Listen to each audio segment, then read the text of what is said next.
Stop for a minute. Look at the picture. Take a deep breath.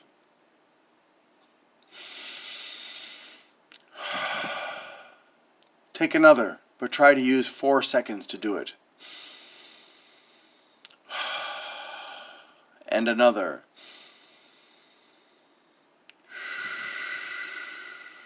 Focus on your breathing. Relax.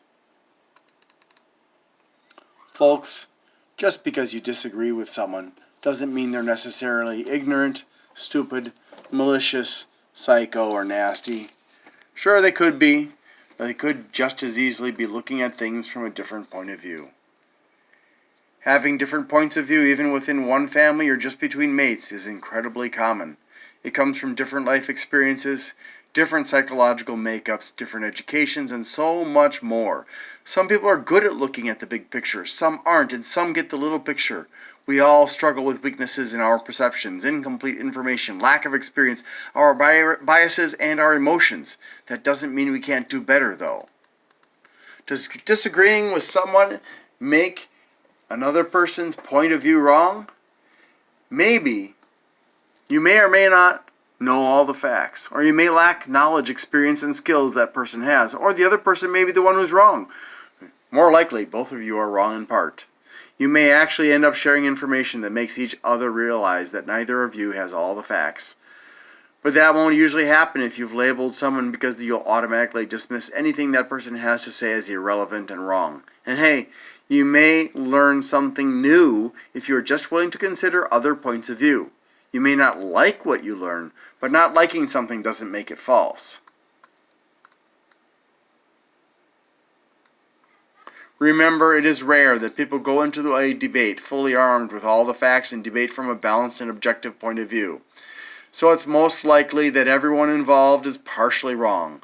We tend to elevate ourselves above everyone else when we feel we're the right ones. Well, I'm right, and you'll just find out when things go bad. It's pretty hard to hear anyone else when we do that, even if they're right next to us, because we've walled ourselves off. Opinions are like assholes. Everyone's got them. Does having a different opinion give you the right to label them negatively? No. Just because we don't see eye to eye doesn't give us that right. Even if someone is responding emotionally, you should always be careful to avoid labeling. You don't know what they've been through. I could tell you some stories about my life, and you'd wonder why I don't react differently. And I'm sure you could tell me some stories too. That person you talk to may have just lost a loved one, their job, their home, or be a perfect example of Job from the Bible. Treat others gently because they may be desperately in need of it. You'll just make an enemy otherwise and perhaps push that person into Columbine mode. That would be your fault. I guarantee you that the woman who tried to contaminate $30,000 worth of groceries did it because people treated her badly at some point. If someone disagrees with you, should you get upset, even if it's something really important to you? No, because getting upset generally guarantees that you will fail to convince that person and will create bad feelings because your emotions are not under control. In addition, you'll cease to view the debate appropriately and will take offense at the slightest thing because your perceptions are skewed by your emotions.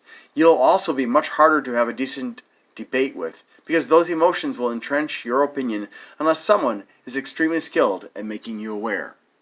And most people just aren't.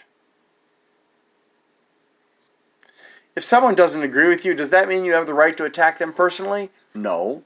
We're all adults here, and adults shouldn't be stooping to personal ad hominem attacks when a debate doesn't go your way.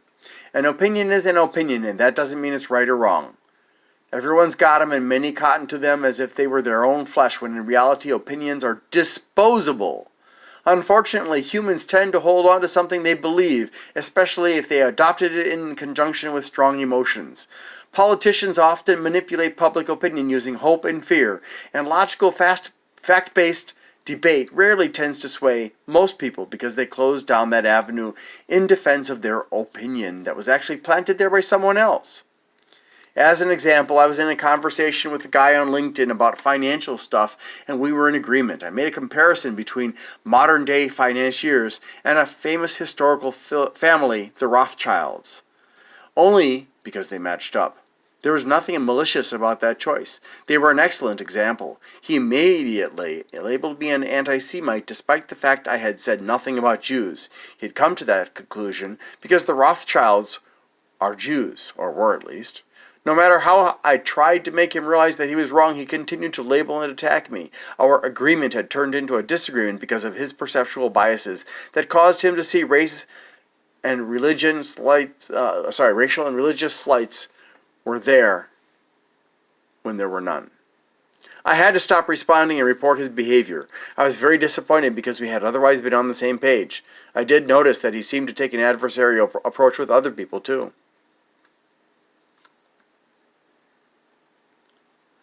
After all, if we want to be a great example to the country and the world, how are we going to do that if we treat each other poorly when we disagree? We can and should learn from each other and do it without being mean. Please stay calm. Learn from each other. We're not going to improve this world until we learn to listen and find agreement. It's bad enough that people are paid to tell lies and manipulate the public. Let's not accidentally do that too. Communicate from a place of kindness or at least neutrality so you can hear and be heard. Respect.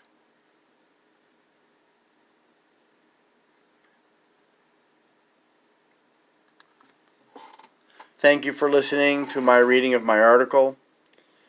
I hope you'll get the message.